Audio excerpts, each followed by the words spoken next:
시청자 여러분 안녕하십니까? 뉴스 현장 시작합니다. 윤석열 전 대통령이 내란 특검에 처음 출석했습니다. 지하 주차장을 통한 비공개 출석을 특검이 받아들이지 않자 결국 공개 출석을 택했습니다. 검찰 나가 있는 취재기자 연결해 자세한 소식 알아보겠습니다. 자, 송무빈 기자, 윤 전 대통령 출석 소식 전해주시죠. 네, 윤석열 전 대통령은 오늘 오전 9시 55분쯤 제 뒤로 보이시는 이곳 현관으로 공개 출석했는데요. 피의자 신분으로 출석하는 소감을 묻는 취재진 질문에는 아무런 답을 하지 않았습니다. 윤 전 대통령 측은 앞서 조사 직전까지 지하주차장으로 비공개 출석을 하겠다고 했습니다. 하지만 특검 측은 지하주차장 두 곳을 모두 차단했는데요. 윤 전 대통령 변호인단은 공개 출석 후 국민이 알고자 하는 것은 진실이라면서 허위와 왜곡으로 가득 찬 망신주기 수사를 분쇄할 거라고 반발했습니다. 네, 그럼 지금 조사는 어떻게 이루어지고 있습니까? 네, 윤 전 대통령에 대한 조사는 오전 10시 11분쯤 시작됐습니다. 조사 전 특검부와 간단한 미팅을 가진 뒤 이곳 검찰청 6층에서 조사를 받고 있습니다.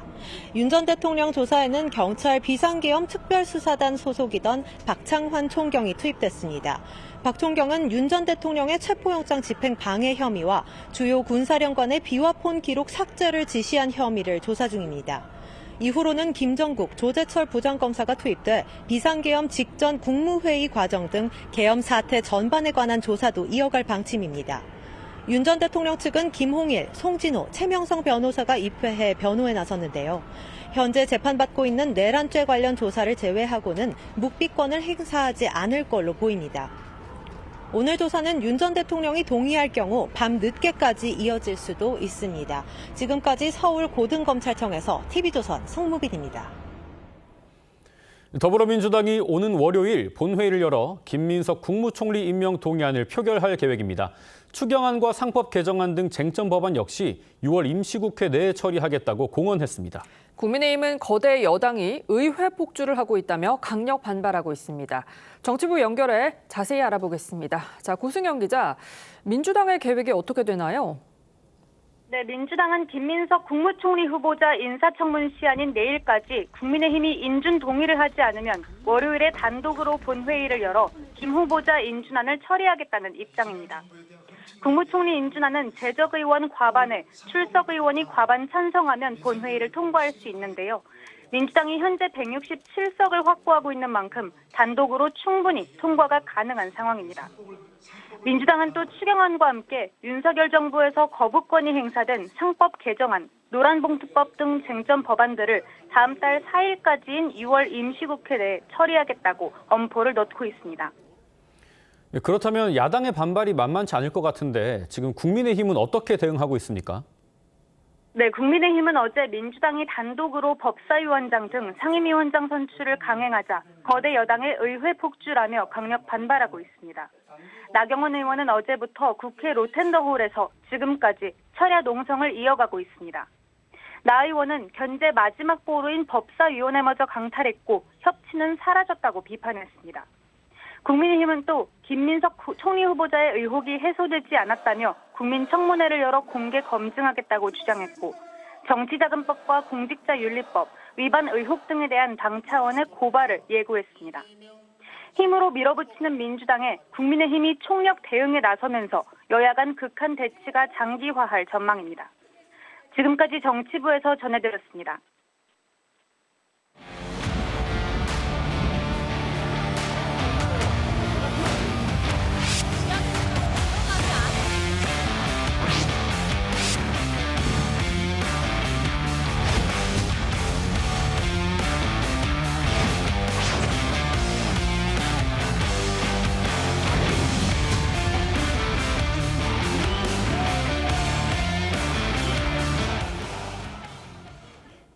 네, 윤석열 전 대통령이 오늘 오전 10시 서울 고등검찰청에 출석을 해서 비상계엄 관련 내란과 외환 사건을 수사 중인 조은석 특별검사팀의 대면 조사를 받고 있습니다.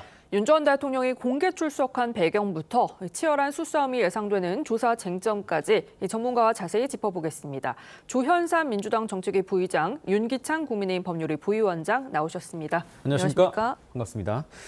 네, 조금 전 1시간 20분 전쯤에 12시 44분에 특검 측에서 언론에 공지를 한 내용 짤막하게 좀 설명을 드리겠습니다.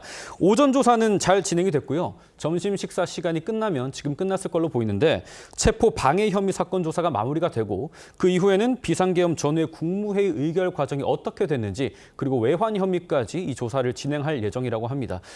윤석열 전 대통령 조사실로 들어서는 모습을 보일 수 없다 이렇게 발표를 했었는데 결국 공개 출석을 했습니다. 취재진의 질문에는 묵묵부답이었습니다. 직접 보고 오시죠. 지하주차장으로 들어가지 않은 이유 있으실까요? 중석 특검을 8년 만에 피의자 신분으로 만나셨는데 어떻게 보시나요? 이번에도 진실거부권 행사하실 건가요? 네, 윤 전 대통령 측 애초 지하주차장으로 들어가는 방식을 요구를 했었는데 결국 마음을 이렇게 바꿨네요. 만약 지하주차장으로 들어가려다가 막는 특검 측과 실랑이가 있게 되면 국민께 좋지 않은 모습이죠.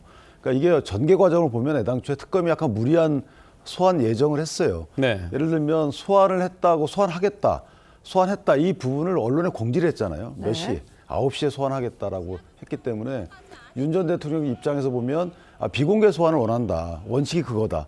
인권규칙이나 아니면 공보규정에 따르더라도 비공개해야 되는데 소환 일정을 미리 언론에 공지한 것은 공개 소환 아니냐라고 반발하면서 10시로 늦춰달라는 거예요. 그 말은 뭐냐면 10시에 가면 비공개가 될 테니까. 그런데 그 10시로 늦춰달라는 그 말 자체를 또 특검에서 언론에 또 공지를 했잖아요. 네. 그러니까 윤 전 대통령 입장에서 보면 또 한 번 고집을 부린 거죠. 그러면 비공개를 해준다는 의미에서 지하주차장으로 가겠다. 이렇게 흘러간 것이지 이게 1시간 늦추는 목리를 부린 건 아니에요. 그러니까 비공개를 원하는 윤 전 대통령 측과 이건 물론 규정에 따른 거죠. 그다음에 공개를 하고자 하는 특검 측에 약간의 좀 갈등이 있었다. 저는 그렇게 봅니다. 뭐 이런저런 갈등 끝에 출석한 윤 전 대통령 측에서는 절차적인 다툼으로 진실을 밝히는 것에 장애가 생겨서 안 된다. 그래서 조사에 응한다라는 취지로 말을 했는데 뭐 조현선 변호사님 공개 출석을 했으니까 윤 전 대통령에 대한 체포영장이 재청구될 가능성은 종식됐다. 이렇게 봐도 될까요? 윤석열 전 대통령 측에서는 이번에 조사에 응하지 않으면 체포영장이 청구된다는 사실 자체는 당연히 알고 있었을 겁니다. 앞서서 목리가 아니라고 말씀을 하셨지만 지하주차장 출입이라든가 시간 변경을 요구하는 것 자체가 굉장히 특검과 기싸움을 하겠다는 윤석열 전 대통령 측의 그런 노림수가 아니었나 생각이 들고요. 네.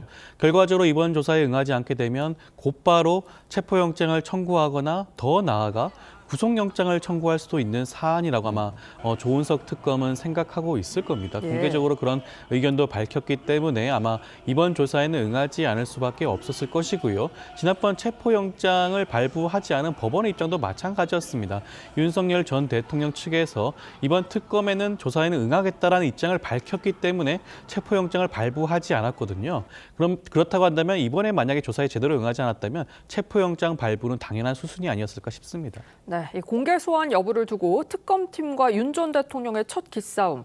일단 특검팀의 승리라고 봐야 할까요? 팽팽히 맞섰던 양측의 관련 발언부터 들어보겠습니다.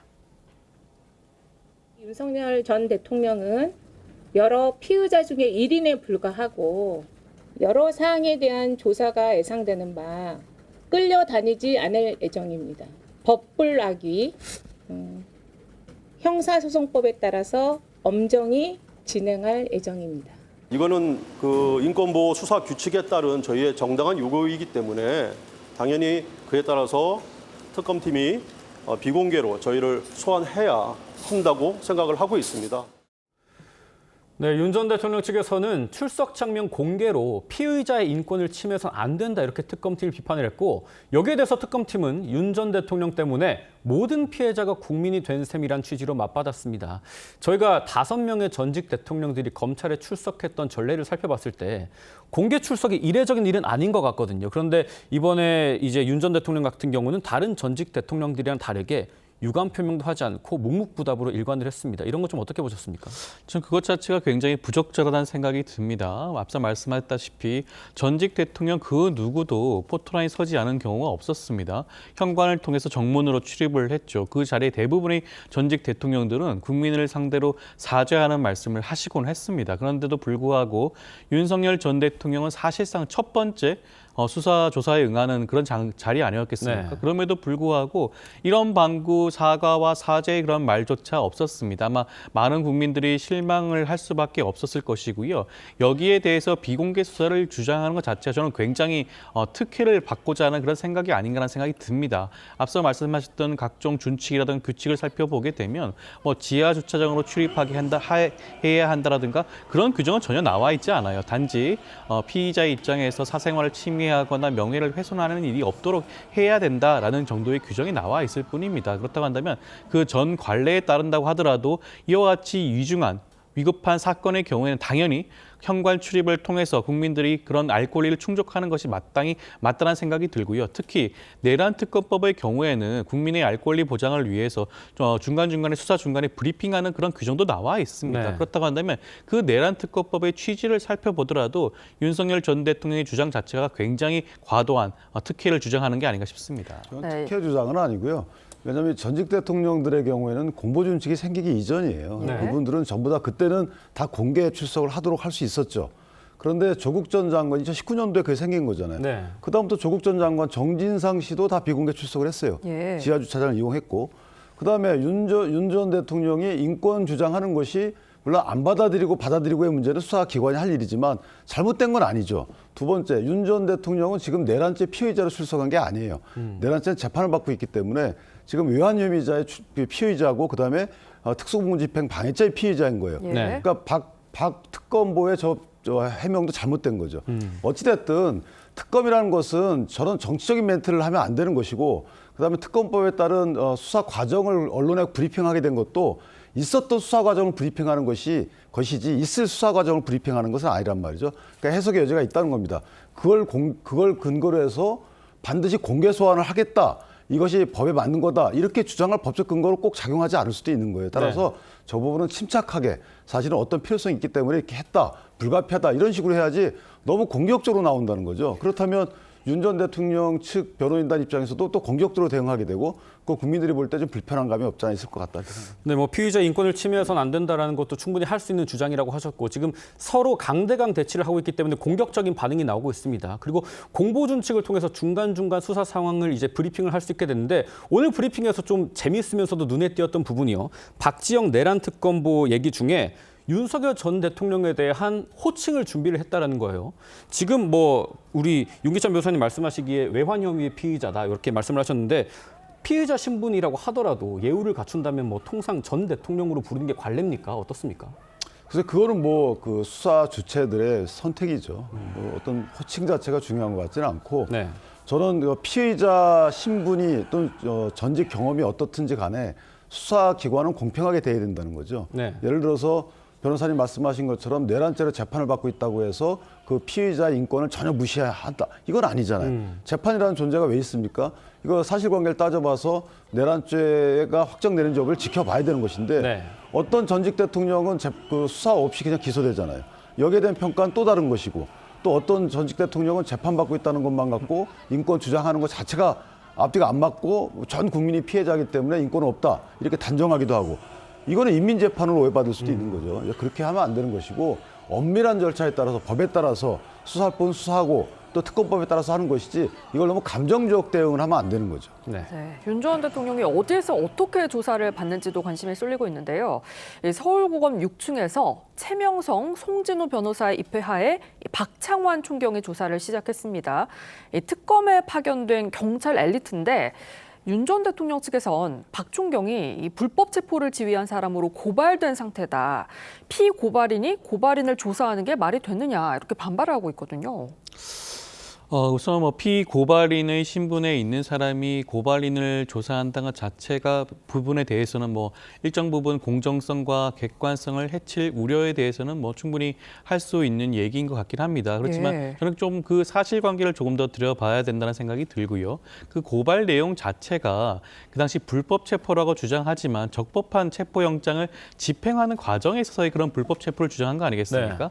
고발 내용 자체가 굉장히 터무니없다고 할 수가 있겠고 박 총경의 경우에는 이 사건을 사실상 주도하면서 수사를 했던 그런 총경입니다. 그렇다고 그렇습니다. 한다면 그 누구보다도 윤석열 전 대통령에 대한 이 혐의에 대해서만큼은 제대로 수사하고 조사할 수 있는 위치에 있기도 하죠. 그런 측면 살펴보게 된다면 공정성과 객관성이 심대하게 침해되지 않는다고 한다면 이 부분도 충분히 수용할 수 있지 않을까 싶습니다. 네. 근데 저 부분은 사실은 물론 그 경찰에도 제척기피 회피 제도가 있어요. 뭐 그런 절차를 통해서 해결될 수도 있지만 첫 번째 문제는 다른 수사관들도 있는데 하필 왜 해당 경찰관이 하느냐 이런 문제 제기를 한 거예요. 예. 물론 저 박창환 총경은 되게 엘리트입니다. 수사도 잘하시는 분으로 저도 알고 있어요. 예. 사법시험도 붙은 분이고. 그런데 하필 피고발인이 조사에 나서게 되면 나중에 조사받았던 그 피조사자 입장에서 문제 제기할 수 있는 여지가 여러 가지 있잖아요. 그럼 특검을 만든 이유가 뭐죠? 이렇게 따지면 특검을 할 필요가 없는 거예요. 특검을 만든 이유는 좀 더 중립적인 단체가 다른 분들이 와서 수사를 가는 것인데 지금 이거는 그냥 수사했던 분들 그대로 모시고 와서 그대로 수사하게 해요. 그러면 특검을 할 이유가 없는 거죠. 그 뭐 수사 연속성을 위한 차원이다라는 이 주장 자체가 좀 논리가 없다 이렇게 보시는 건가요? 중대범죄수사과에서 수사를 쭉 해왔는데 그 중대범죄수사과에서 한 수사 기록이 있을 거 아니겠어요? 그럼 특검에도 특검보도 있고 여러 검사들도 있고 한데 굳이 중대범죄수사과에서 계속할 이유는 없죠. 그렇다면 다른 분들로 피고발인이 아닌 다른 분들도 또 할 수도 있는 것인데 저는 개인적으로 대통령 변호인단 측에서 지금 저 문제 제기한 거는 합당하지는 않다고 봐요, 개인적으로. 네. 그런데 수사 당국 입장에서도 굳이 피고발인들이 수사 당사자로 나서는 것이 왜 선택했는지에 대한 의문은 들죠. 네, 윤 전 대통령은 진술 거부하지 않는 걸로 알려졌고요. 윤 전 대통령이 동의를 하면 심야 조사도 진행이 될 걸로 알려졌습니다.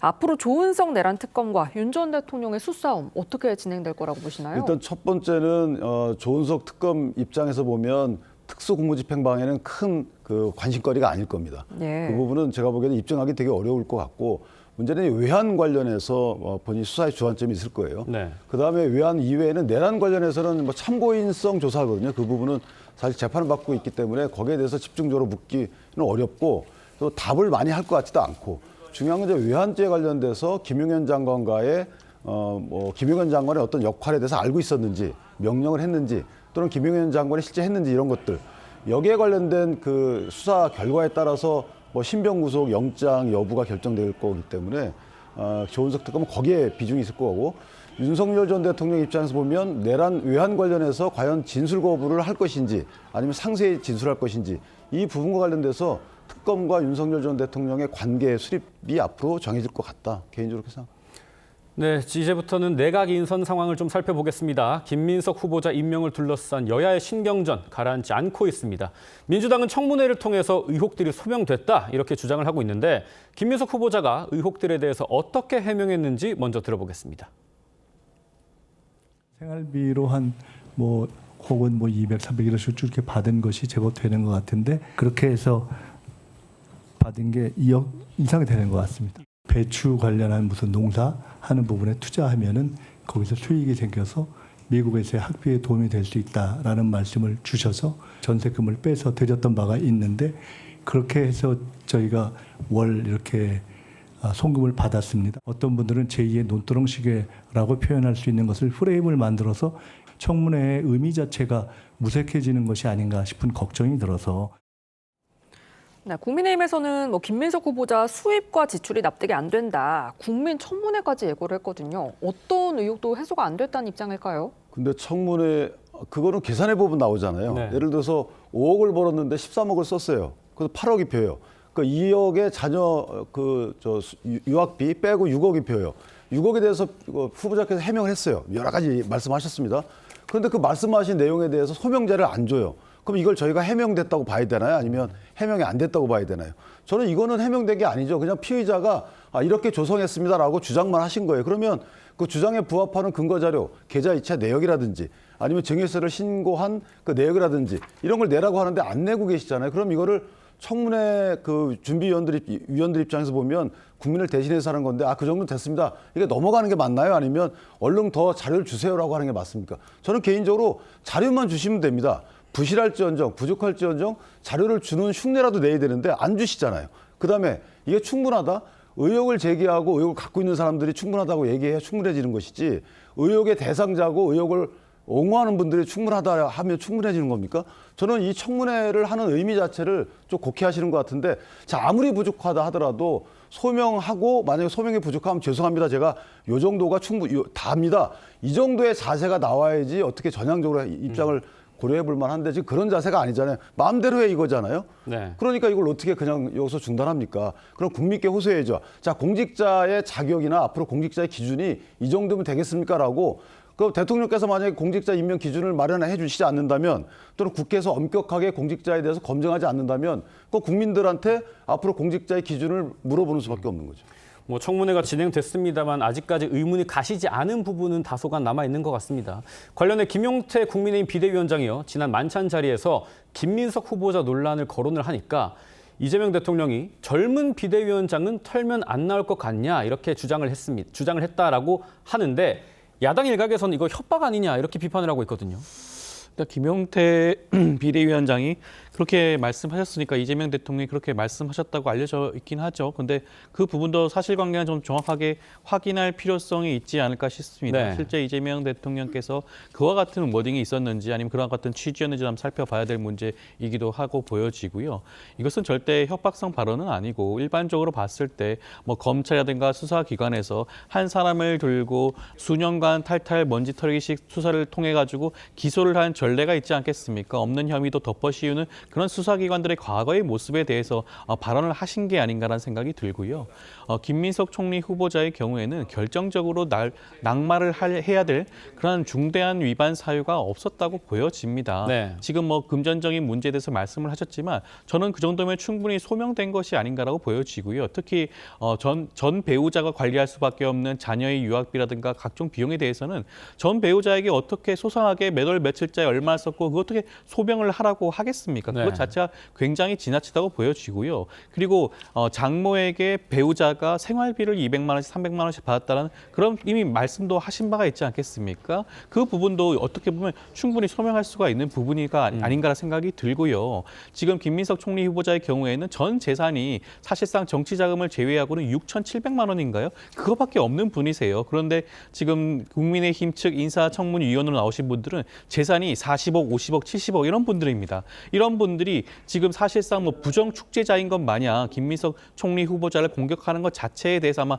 국민들의 눈높이에 맞지 않는 것으로 보여지고요. 실제로도 김민석 총리 후보자에 대한 지지율이 그만큼 높은 것도 이를 반증하는 게 아닌가 싶습니다. 예. 네, 내각 인선이 만만치가 않습니다. 지금 조현 외교부 장관 지명자도 논란을 낳고 있습니다.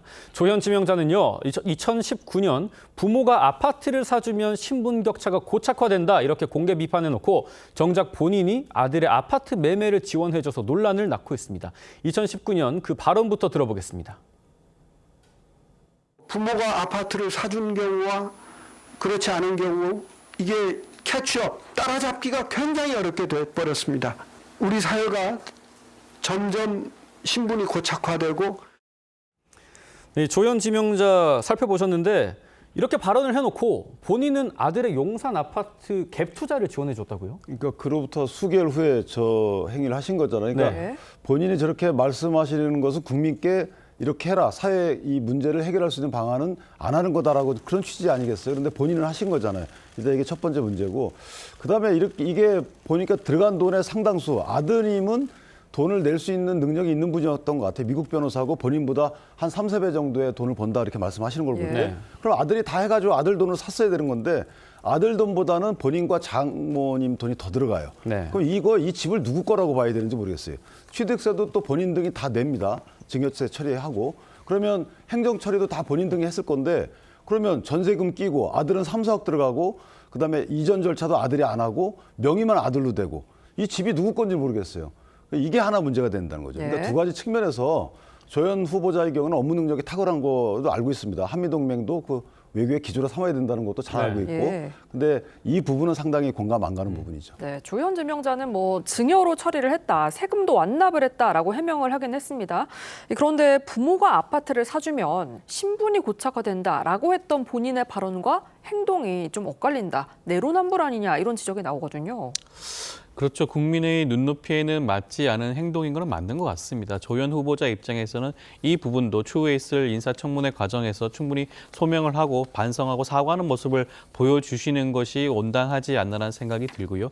그렇지만 이 과정에서 어떠한 탈법이라든가 불법적인 요소가 가미되어 있다면 그것에 대해서는 문제를 적극적으로 삼을 수 있겠지만 그것이 아니다고 한다면 그 부분에 대해서 조현 후보자의 그런 사과의 말이 있다고 한다면 그 부분도 충분히 용납하고 수용할 수 있지 않을까라는 생각도 듭니다.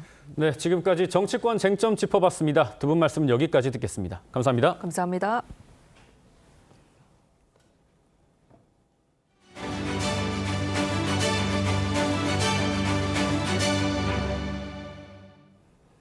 정부가 고강도의 대출 규제를 통해 집값을 안정시키기로 했습니다. 발표가 갑작스레 이루어지면서 부동산 현장은 종일 혼란스러웠습니다. 은행은 대출 가능 여부를 묻는 문의가 쏟아졌고 부동산 중개업소엔 계약을 서두르려는 사람들로 북새통이었습니다. 이유경 기자입니다. 은행 직원이 대출 관련 문의를 받느라 눈코 뜰 새가 없습니다.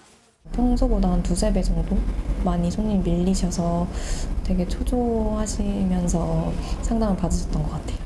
정부의 깜짝 발표에 직접 은행을 찾은 대출 소비자도 있습니다. 중도금 대출 받고 있는 사람이 이제 9월에 입주할 때 장롱 대출을 전환할 때 그게 가능한지 물어보고. 부동산 중개업소도 종일 분주했습니다. 계약을 서두르는 사람들이 몰린 겁니다. 대표가 전혀 안 되기 때문에 지금 막바지 저희가 지금 굉장히 바빠요. 지금 대출을 빨리 신청을 해야 되잖아요. 집도 안 본 채 계약금을 넣은 막차 매수자도 있었던 것으로 알려졌습니다. 최대한 대출을 받아 갈아타기를 하려다 포기하는 경우도 있습니다. 매수하실 분인데 지금 본인 돈하고 이제 대출 당연히 받을 생각으로 있었는데 굉장히 당황스럽다고 그러시더라고요. 이제 현금은 부자만 들어와라 이거예요. 전문가들은 일시적으로 서울 핵심 지역의 집값이 주춤할 수 있다면서도 풍선 효과가 나타날 수 있다고 진단했습니다. 노도강 등 외곽이나 수도권으로 옮겨가게 되면 풍선 효과로 인해서 이들 지역의 집값이 다시 또 되처질 가능성도 있어요. 일부에선 이번 대책으로 현금 부자들만 유리해진 만큼 서울 강남을 중심으로 집값 초양극화가 더욱 심해질 것이란 우려가 나옵니다. TV조선 이유경입니다. 수도권 아파트 가격이 연일 전고점을 경신하는 등 부동산 시장이 심상치 않자 어제 정부가 수도권 주택담보대출을 제한하는 긴급 대책을 발표했습니다. 어떤 대책인지 그리고 어떤 효과를 낳을지 전문가와 자세히 짚어봅니다. 권혁준 경제평론가 나오셨습니다. 안녕하십니까? 네, 안녕하십니까? 네, 정부가 역대급 대출 규제를 통해서 가격을 안정시키기로 했는데 오늘부터 이 수도권에 있는 집을 사는 사람은 주담대를 6억 원까지만 받을 수 있습니까? 설명을 좀 해주시죠. 네, 그렇습니다. 오늘부터입니다. 이제는 6억 원 이상의 주담대 대출은 나오지 않는다라는 게 이제 핵심입니다. 이게 가장 큰 틀이에요. 내가 DSR 40% 이하이지만 그럼에도 불구하고 6억 원에 넘는 대출은 나오지 않는다. 그렇기 때문에 이게 강력한 대출 제한입니다. 그래서 이게 하나의 큰 특징이고요. 그럼 이제 많은 분들이 궁금해하세요. 아니 왜 6억 원이냐라고 본다 그러면 이거를 계산해 보면은요. 6억 원에 30년 하고요. 만기를 그 다음에 대출을 받잖아요. 그럼 원리금이 300이 넘어갑니다. 도시근로자 평균 소득으로 원리금 300 가기 힘들거든요. 그래서 이제 6억 원으로 아마 정부는 이제 책정했다 이렇게 볼 수가 있겠고 또 하나의 또 특징을 본다 그러면 그 2주택자라든지 1주택자인데 내가 추가로 매수를 하겠다 하시는 분들은 LTV 0% 그러니까 대출이 아예 안 나옵니다. 그렇기 때문에 내가 지금 집이 있다. 다주택자 중심은 여기서 보면은 2주택자를 얘기하거든요. 그럼 2주택자, 1주택자인데 추가 매수 대출 안 나온다. 그러면 이제는 1주택자가 계십니다. 근데 나는 이거를 팔고 이사를 가려고 그래요. 그래서 내가 주담대를 받으려고 그럽니다. 그러면은 처분 조건부 1주택자인데 이런 분들은요. 매도를 하고 이제는 가시는 건데 근데 보통 기존에는요. 2년 안에 기존 주택을 매도하면 됩니다. 그런데 지금 요번에 나온 거는 6개월 안에 매도를 해라 이 얘기예요. 짧아졌네요. 짧아졌죠. 그럼 6개월 안에 매도를 못한다 그럼 어떻게 하겠습니까? 금매로 넣을 수밖에 없어요. 금매 나오면 어떻게 됩니까? 가격 떨어집니다. 그러니까 정부가 이거를 이제는 노리고 발표하지 않았냐 이렇게 보고 있는데 그럼 만약에 내가 6개월 지키지 않았어요. 그럼 어떤 일이냐? 기한이익 상실이 일어납니다. 뭐냐면 은행에서 돈 갚으라 그래요. 돈 못 갚잖아요. 경매 붙여버립니다.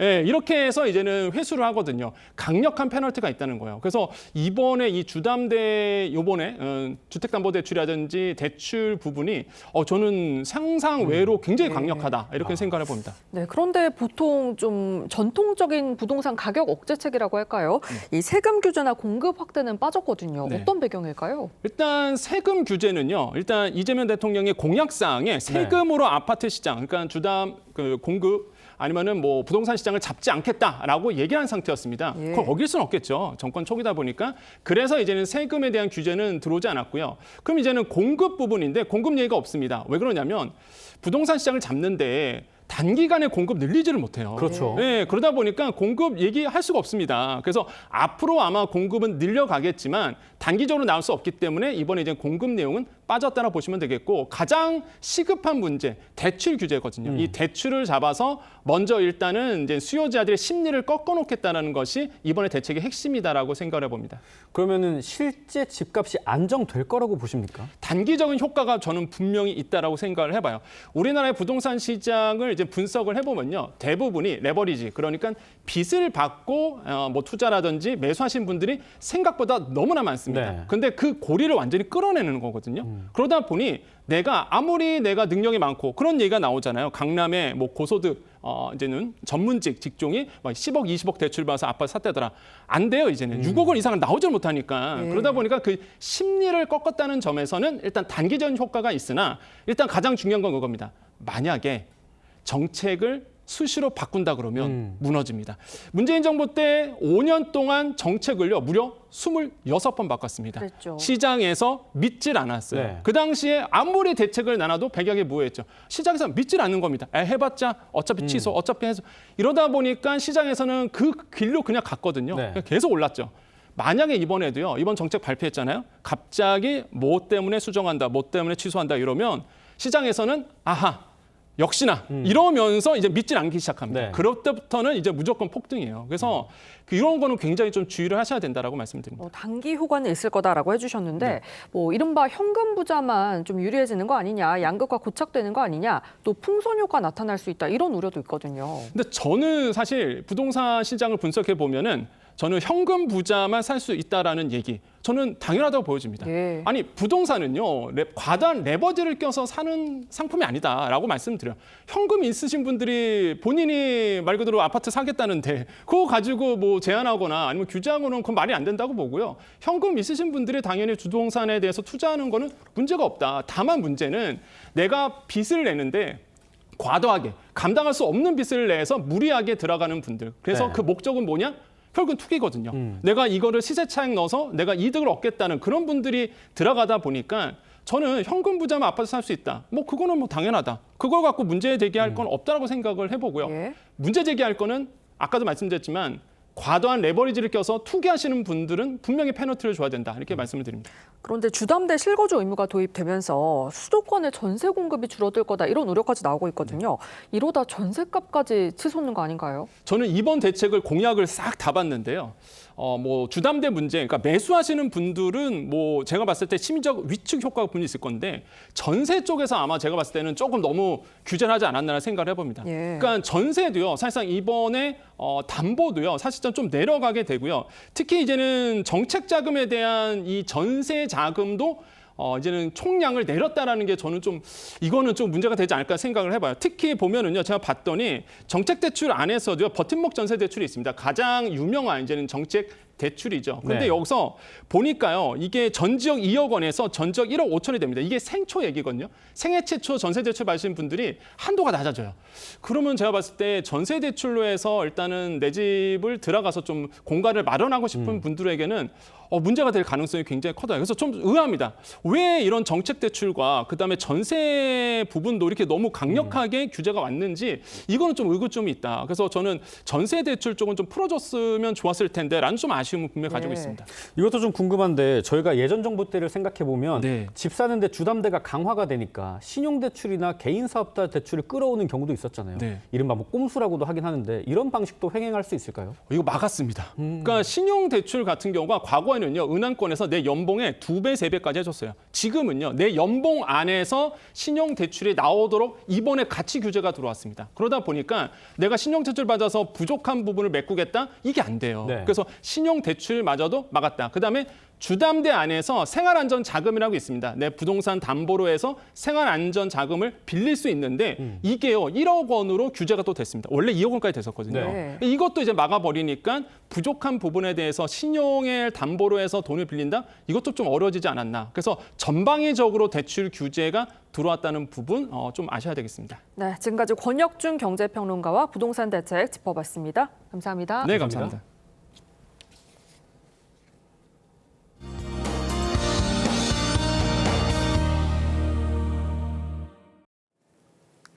주말인 오늘 다시 산발적으로 장맛비가 내리지만 양이 많지 않아서 더위를 식히진 못하겠습니다.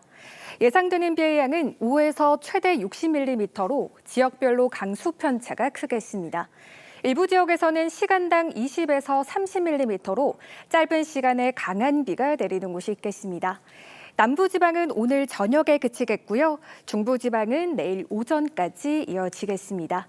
현재 충청과 남부지방에서는 폭염특보가 확대 강화됐는데요. 비가 내리면서 찜통더위가 이어지겠습니다. 오늘 전국이 대체로 흐린 가운데 제주도는 맑겠습니다. 오늘 한낮 기온 서울 28도, 광주 32도, 대구 34도까지 지속겠습니다. 다음 주 초반까지 비가 오락가락 내리는 날이 많겠습니다. 날씨였습니다. 네, 6월 28일 토요일 TV조선 뉴스 현장은 여기까지입니다. 함께해 주신 여러분 고맙습니다.